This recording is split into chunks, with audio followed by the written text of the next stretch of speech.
Começando agora a segunda parte do episódio de Sara. Isso. Lembrando que se você clicou aqui primeiro, o ideal é você assistir a primeira parte, onde a gente fala sobre diagnóstico, etiologia e abordagem inicial a Sara.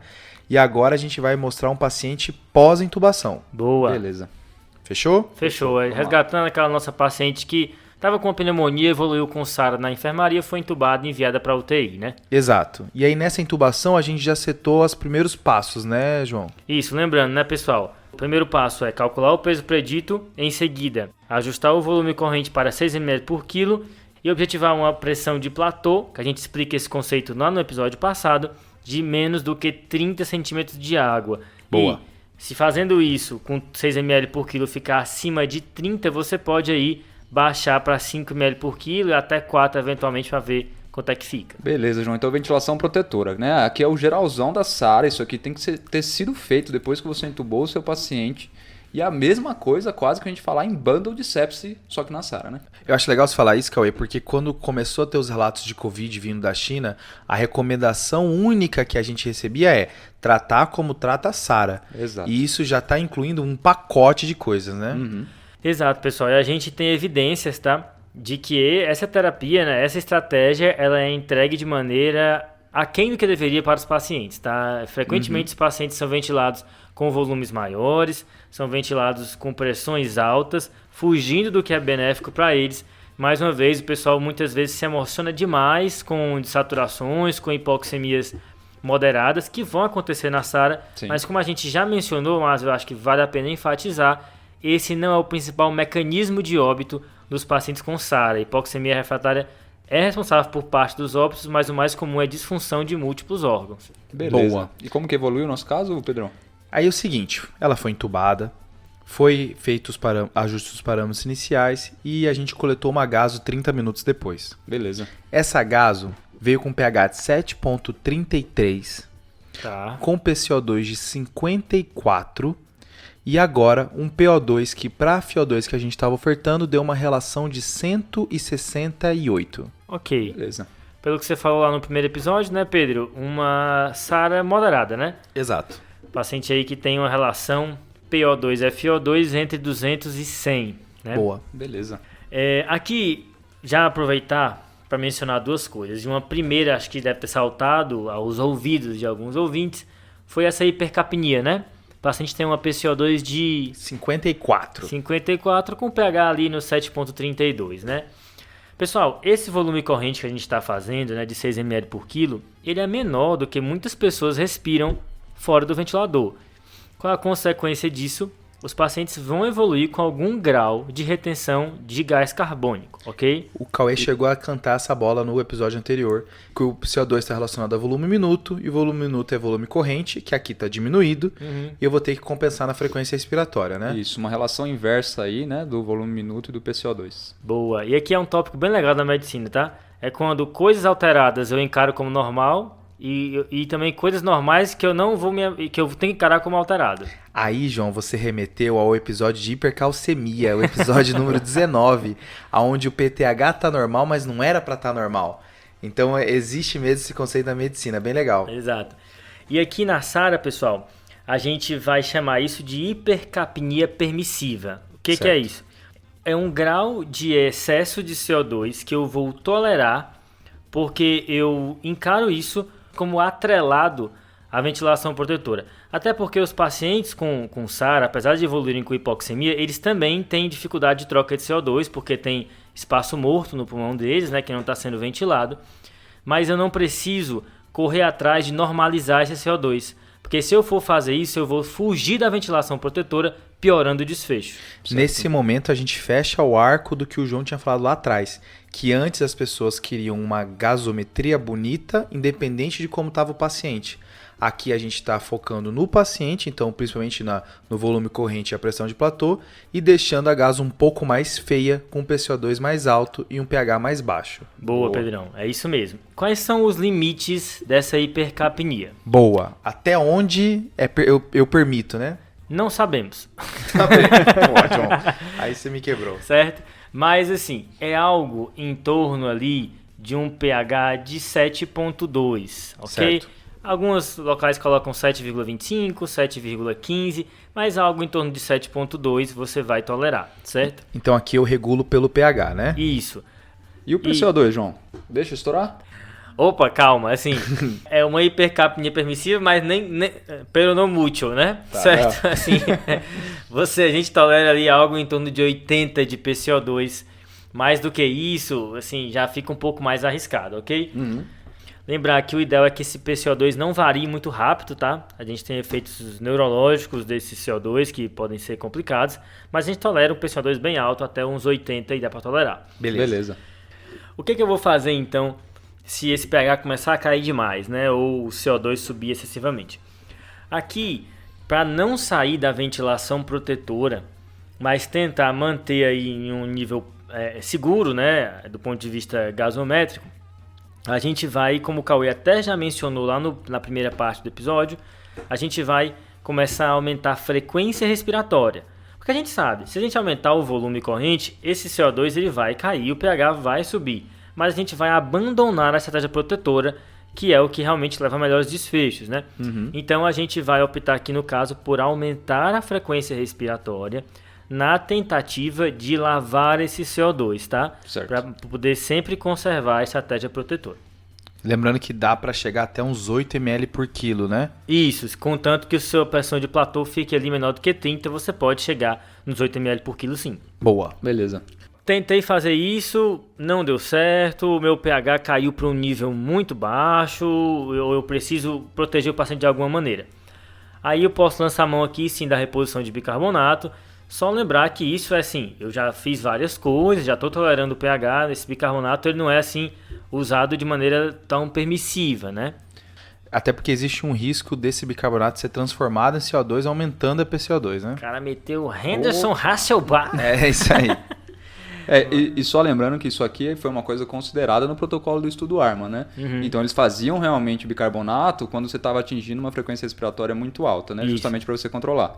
Lembrando que além desse problema do bicarbonato se transformar em gás carbônico, também tem o problema do bicarbonato ser efêmero, né? Então a gente tem que estar procurando outras medidas para resolver essa acidose do nosso paciente. Top. Massa, isso mesmo. Então, sublinhando aqui o que a gente falou, primeiro, aumentar a frequência respiratória, e aí sim, se a gasometria ficar muito ruim, aí a gente vai optar pelo bicarbonato. Beleza. Boa, João. Então eu entendi que essa parte da gaso do PCO2, por enquanto está tranquilo, né? Nosso paciente está com pH bom. Acho que a gente pode deixar quieto isso, né? De boa. Em relação a essa relação de PF, não tem que a gente otimizar, aumentar a fazer alguma coisa com a PIP para ajudar isso? Exato, né, Pedro? Então, assim, e já um primeiro ponto de aprendizado interessante aqui para o ouvinte, que a gente não trata a hipoxemia só aumentando a FiO2, tá? A gente sabe que a FiO2 muito alto está relacionado com uma série de eventos adversos, tá? Entre eles lesão por radical livre e até atelectasia induzida pela alta fração de oxigênio, ok? É por isso que a gente trata pneumotórax com FI muito alta de oxigênio, né? Mas isso também pode ser deletério fazendo atelectasia pulmonar. No dia que eu descobri isso, que oxigênio faz atelectasia, o meu mundo caiu ali, viu? Pois é. Então a gente também pode tratar a hipoxemia usando a PIP, certo? São as duas variáveis do ventilador que a gente trata o oxigênio, né? A FiO2 e a PIP. Exatamente. Qual é a ideia aqui? Se, por um lado, pressões muito altas, que a gente já viu, pode gerar barotrauma ou volutrauma, pressões muito baixas podem gerar atelectasia pulmonar, e aí eu vou ficar abrindo e fechando o pulmão, e isso gera lesão também conhecida como atelectasia. Certo. Então a ideia é deixar um nível de pressão que mantenha as unidades pulmonares, os alvéolos abertos. Que não seja nem demais ao ponto de distender e não ajudar, e nem de menos para não causar atelectasia. Exato. Então eu tenho que achar aí a PIP perfeita, né? A procura da PIP perfeita, né? Tá, beleza. Parafraseando o Marcelo D2 aqui. Um abraço aí para nosso ouvinte Marcelo D2. Escutando sobre SARA aí. Na ideia, então, de com essa PIP a gente começar a começar a resgatar unidades pulmonares que estavam fechadas e que agora vão ser abertas com a PIP. Esse processo a gente chama de recrutamento, né? Certo, a gente vai... famoso recrutamento. Exato, a gente vai dar uma pressão e abrir partes do pulmão que estavam fechadas. Basicamente é isso. E daí, por isso que lá no ARDSNet, se você for ver, existe a famosa PEEP Table, né? Que nada mais é do que uma escadinha de PEEP, pessoal. À medida em que o paciente precisa de uma FI de O2 mais alta, a gente vai aumentando a PEEP, fazendo uma inferência de que esse paciente tem mais pulmão comprometido e que ele precisa de mais pressão para poder abrir os alvéolos dele, tá? Certo. Então, por isso que se você for ver na tabela do ARDSNET, que é aquele estudo que a gente mencionou na parte 1, à medida em que a FiO2 vai aumentando, a gente vai aumentando a PEEP, e à medida que a FiO2 abaixa, a PEEP também baixa. Beleza. Boa. E é bom que e aqui é mais prático, né, João? Você aumenta a FiO2, aumenta a PEEP, é uma coisa mais ligeira, né? Exatamente. Só que essa estratégia de aumentar a PEEP para todo mundo que precisa de FI de O2 alta... Com a mesma tabela, do mesmo jeito... É muito genérica. Tá. E a gente sabe que SARA é uma doença heterogênea. E os pacientes são diferentes. De modo que alguns sim vão responder, melhorar a oxigenação com aumento de PEEP, mas outros não. Certo, Outros podem sim. até piorar. Então será que não existe um outro guia para eu ir atrás da PEEP ideal para aquele paciente? Certo. E a gente vai chamar agora um outro conceito, que é o conceito da driving pressure, tá? Beleza. Que a gente conhece muito pelo nome em inglês, mas também conhecido como pressão de distensão pulmonar em português. O que foi isso? Um grupo brasileiro, dado pelo professor Marcelo Amato, lá da USP, publicou um estudo no New England de 2015, em que se viu que essa variável, a driving pressure, quanto menor ela era, melhores eram os desfechos dos pacientes. Os pacientes iam melhores. E aqui ok? o corte vai ser de 15, né? Uma driving Exato. pressure menor do que 15 está relacionada a melhor desfecho. Exato. E da onde que eu tiro a driving pressure, João? Pronto, a driving pressure é um valor que é a pressão de platô, Certo? que a gente viu lá no primeiro parte, né? Menos a PEEP, ok? Beleza. Então, uma coisa que é postulada hoje em dia é você guiar a sua titulação de PEEP para encontrar a menor driving pressure, ok? Certo. Se baseando, então, nesse estudo de 2015. Então são duas estratégias diferentes, né, João? Isso. A PEEP Table e a driving pressure. Exato. Existem outras estratégias de achar a PEEP ideal, tá?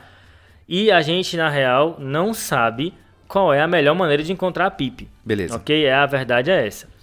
Mas o que se tem feito muito hoje em dia, de fato, é titular uma PEEP baseada na melhor driving pressure possível. Boa. Mas existe também a PEEP Table do ARDSNET e o debate ainda da PEEP ideal ainda está aceso.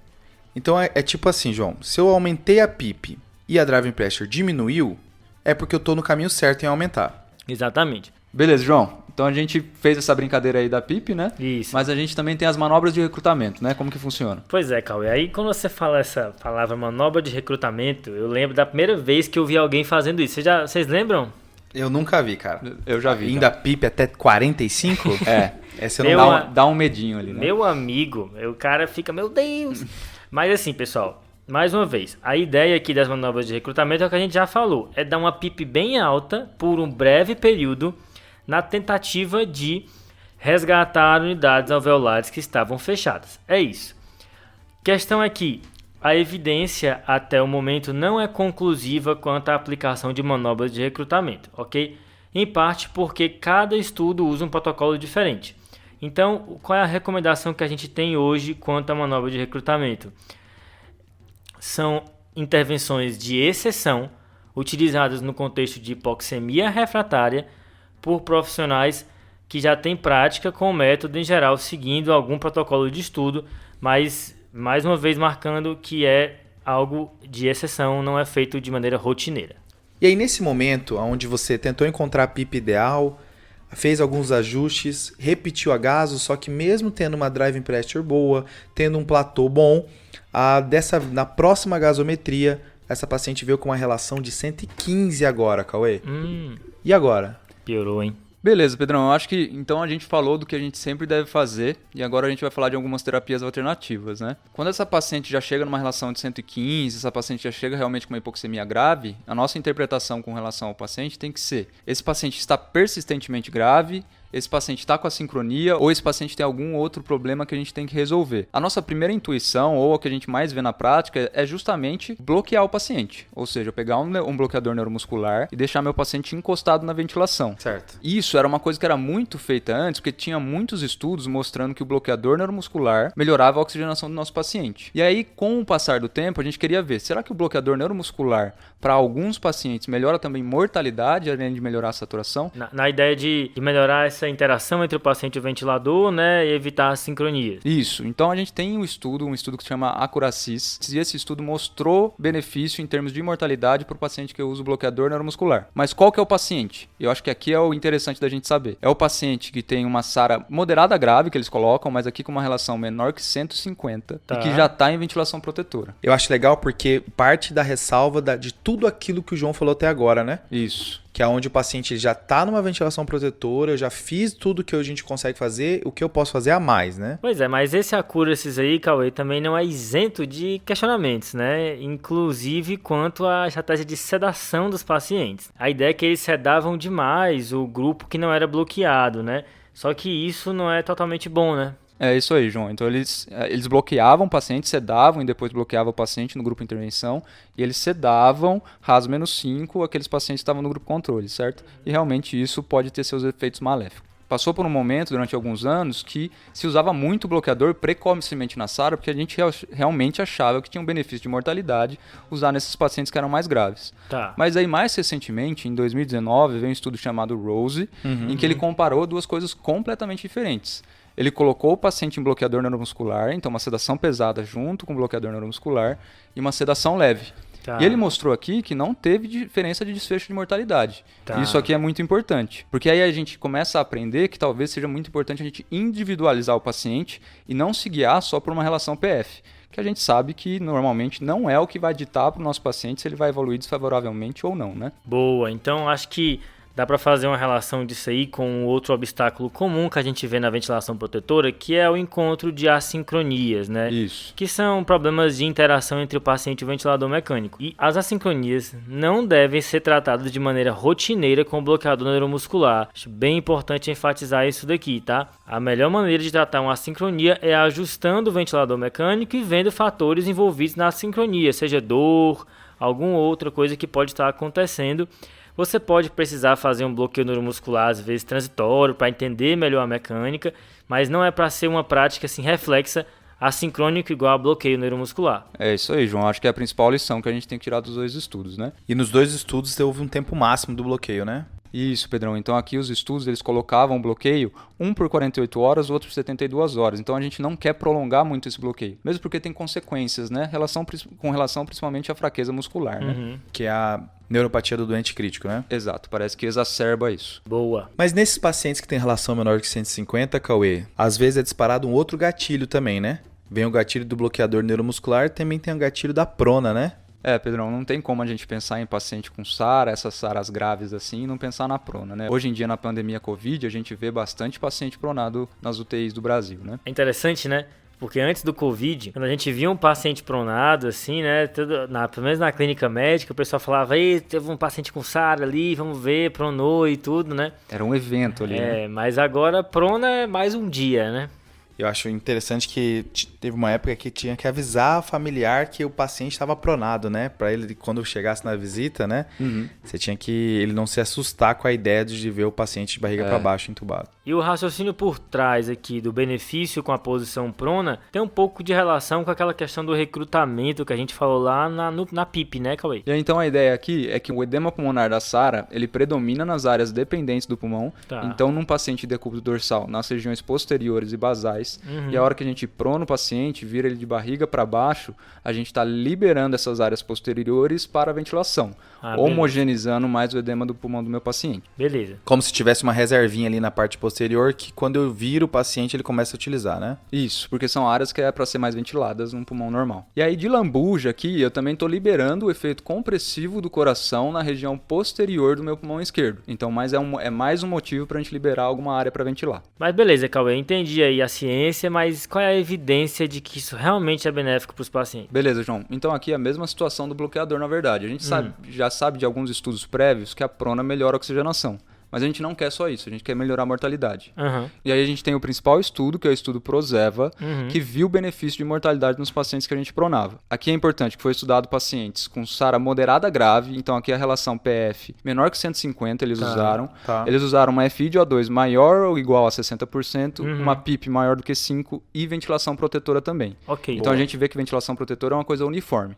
Uhum. Uma coisa importante que eles fizeram é que era necessário essa SARA ser persistentemente grave. Ah, Então, tá. depois de 12 a 24 horas do paciente entubado, ele tinha que manter essa relação e essa piora que ele vinha tendo, certo? Por que eles não queriam fazer? Pronar um paciente que não precisava ser pronado. Acho que a ideia aqui, né, Cauê, é você tentar tirar aqueles pacientes que parecem SARA, mas não é. Isso aí. E um dos casos que a gente mencionou na parte número 1 era o paciente com hipervolemia, né? Que às Isso. vezes com uma ventilação positiva você já consegue resolver ele de maneira mais rápida do que a SARA, né? Isso aí, Pedrão. Melhorou em 12 horas, possivelmente ele realmente não ia se beneficiar da prona. E Boa. tem aquela questão dessa intervenção ser feita no começo da SARA, né, Cauê? Isso, é ser feita no começo, João, porque a gente está pensando muito mais em um paciente que é recrutável, né? Um paciente que a gente consegue mudar essa localização do edema do pulmão dele, né? Fechou. Eu acho que, assim, o cara que fez o estudo dele tinha que ter encontrado uma sigla que era PRONA. Porque ProZeva, né? Cara, Pareceu que faltou tão pouco, né? Pois é, Quase. exato. Certo de PRONA. Mas nem tudo são flores, né, Cauê? Pedrão, porque senão aí a gente pronava todo paciente com SARA moderada grave, né? Mas o problema aqui é que a gente tem que pronar o paciente certo, porque essa medida vem com efeitos adversos. Certo. E aí de efeitos adversos a gente tem eventos importantes, que é extubação acidental, Tá. é perda de um acesso, é o paciente com instabilidade hemodinâmica. E além disso, a gente tem que ter uma equipe bem treinada para fazer a prona do paciente adequadamente, né? Eu acho que isso é uma das principais ressalvas em relação à prona, né? Não é uma medida que você consegue implementar numa UTI de noite para o dia. Exato. Exige treinamento, exige que as pessoas estejam acostumadas a fazer isso. Isso. No mesmo podcast americano que eu já citei, eles falam que quanto menos prona você faz, mais você acha contraindicação de fazer a prona. Porque a equipe não está preparada e você fica com medo desses efeitos adversos que o Cauê mencionou. Principalmente a extubação acidental no paciente que está com uma SARA moderada grave, né? Isso. Tende a ser trágico aqui.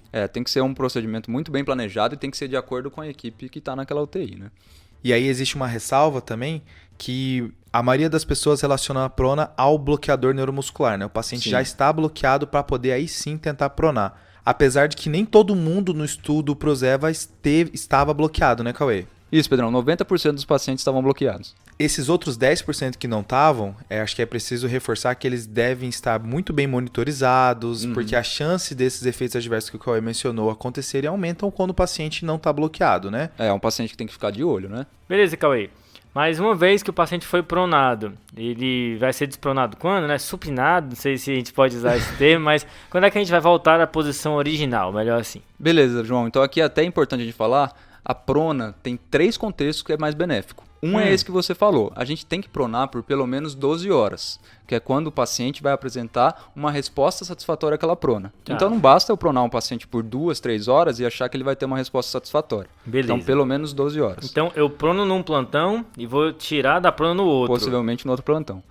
Aqui também eu tenho que ter o paciente em ventilação protetora. Senão não adianta nada eu pronar meu paciente. Ok. E eu só tenho o benefício da prona quando eu estou falando de pacientes então com uma relação PF menor que 150. Ok. Tá? E aí, Cauê, acho que depois de falar de bloqueador, depois de falar de prona, a gente não tem como sair desse episódio sem falar de uma estratégia que tentaram até fazer uma lei para que tenha em todos os hospitais, né? Que é a ECMO. Até porque é fácil, né? Exato. É tranquilo. Super tranquilo de manejar uma ECMO, né? Por que não? Mas como é que ela funciona aqui no SARA, Cauê? Então, ECMO é a oxigenação por membrana extracorpórea. A gente está ligando o nosso paciente a uma máquina que tira o sangue dele, oxigena, lava o gás carbônico e joga para o paciente de novo. Show. Basicamente isso. Beleza. O que a gente tem que levar em conta aqui é que a ECMO é para pacientes graves, pacientes refratários. É esses pacientes que a gente vai considerar. O grave do grave, né? É isso. Se todo paciente com SARA já é grave, aqui é o grave do grave. Exato, é o extremo, né? Então, aqui a gente tem uma recomendação, que é a recomendação da ESLO, que é a Organização de Suporte de Vida Extracorpórea, que basicamente dita aí como que vai ser feita a ECMO, né? Respeite, viu? E a indicação aqui é por um score chamado score de Murray, que é um score de gravidade de SARA que leva em conta algumas coisas. Se esse score for maior ou igual a 3 e seu paciente tiver um pH menor que 7.2 sustentadamente, apesar das suas medidas não invasivas, esse paciente é um paciente que deve ser considerado para ECMO. Boa. Tá, fechou. E aqui vale lembrar que deve ser considerado, porque tem pacientes que têm contraindicações a ECMO. Principalmente pacientes com múltiplas disfunções orgânicas ou pacientes com prognóstico muito reservado, ou seja, com altas taxas de mortalidade. Boa. Aqui tem que lembrar que não é uma terapia inócua, né? Não é só, não, bota aqui, liga aqui enquanto melhora, né? Está atrelada a uma série de potenciais complicações, né? Tem que ficar anticoagulado e tal. Então, não é algo assim simples de ser feito. É isso aí. Então é isso, né? Acho que a gente conseguiu contemplar bastante coisa nesse episódio de SARA. Acho que retomando alguns pontos, né? Onde primeiro a gente falou do diagnóstico, que é baseado no critério de Berlim, mas que existe também os critérios de Kigali também. Beleza. De etiologia, falei as principais, que é pneumonia, SARA e aspiração, mas tem várias coisas que podem fazer SARA também. Incluindo o próprio Covid. E indo para a abordagem ao paciente, catéter nasal de alto fluxo parece ter algum caminho promissor, mas por enquanto a evidência não é tão robusta e não é recomendado principalmente em pacientes com SARA moderada a grave. Beleza. Beleza, Pedrão? De ventilação mecânica, pessoal, lembrar de fazer o feijão com arroz bem feito, ventilação protetora, calcular o peso predito, 6 ml por quilo de volume corrente, pressão de platô menor do que 30, driving pressure menor do que 15, ok? Tolera um grau de hipercapnia aí, um pH em torno de 7.2, uma PCO2 até 80, tá tranquilo.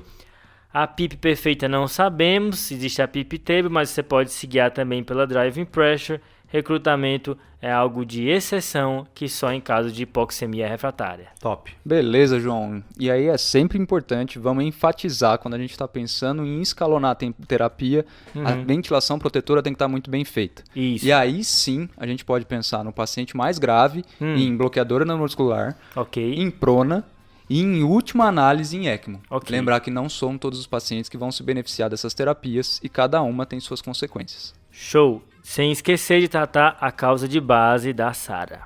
A gente sabe que SARA é um assunto bem robusto, teve coisa que ficou de fora, mas a ideia aqui é principalmente trabalhar os conceitos principais aqui. Fechou? Beleza. Agora no fim do episódio está na hora dos desafios e do salve, né? Opa, manda bala aí, vamos lá. O desafio da semana passada foi um caso de um paciente que tinha uma massa na cervical, acompanhado de eosinofilia e uma glomerulonefrite. Aqui a resposta desse caso é a doença de Kimura. Olha só. Uma doença rara, que é considerada uma doença crônica inflamatória, que pode fazer esse achado de massa na cervical acompanhado de linfonodomegalia no local, associado a eosinofilia, aumento de IgE, que pode ter acometimento renal com glomerulonefrite, síndrome nefrótica e tudo mais. Beleza. Show de bola, Pedrão. E quem acertou o desafio foi o Murilo, com 2 L's, Muri SSM, que eu não consegui descobrir de onde ele é, e o Matheus de Oliveira Andrade, que pediu para mandar um abraço para a turma da UNB, a turma 96. Boa. Abraço. Abraço aí, Abração, pessoal da pessoal. UNB. E o desafio da semana, pessoal, é o seguinte. A gente acabou mencionando que as assincronias muitas vezes são tratadas com bloqueador neuromuscular, né? Só que isso não é a melhor maneira de tratar. O ideal é ajustar o ventilador. E o pessoal aperta muito a mão com sedativo para ver se o paciente fica mais tranquilo no ventilador. Mas será que existe alguma assincronia que está associada com aumento do uso de sedativos? Eita. Opa, boa. Ou seja, ceda mais e acontecem mais assincronias. E os salves, pessoal? Para quem vai ser o salve, Cauê? Vamos lá, então o primeiro salve vai para Tainá Ruas Costa. Ela pediu um podcast sobre arbovirose pra gente e pediu um salve também.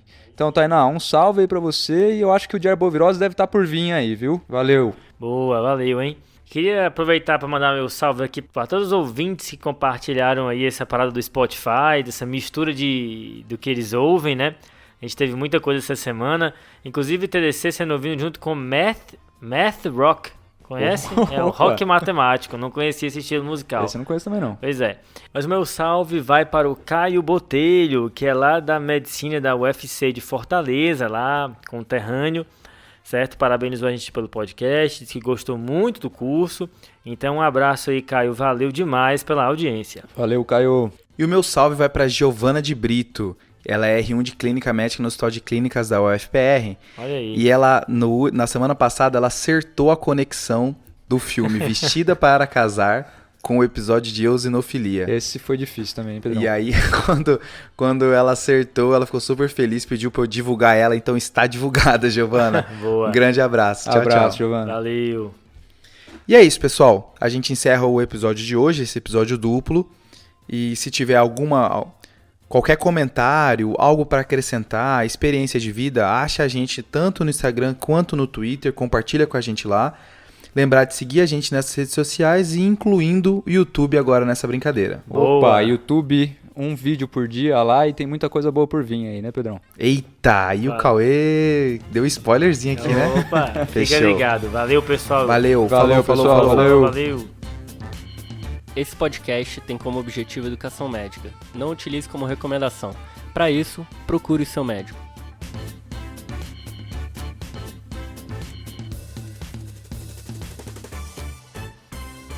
Sempre achei o Buzz Lightyear parecido com o George Clooney, eu acho, não. Ele é igual o cara da seleção brasileira, né? Quem, mano? Pelo amor de Deus. Pelo amor de Deus. O cara que levou o 7x1. O cara que era marido da... o cara que é marido da ex-mulher do Ronaldinho. Do Ronaldo Fenômeno. Tu não lembra? Marido de quem? Júlio César. Júlio César. Ah, ele parece o Júlio César, velho. Caralho, ele é o Júlio César. É a cara Ele do é o Júlio Júlio César, César. cara. Ele é o Júlio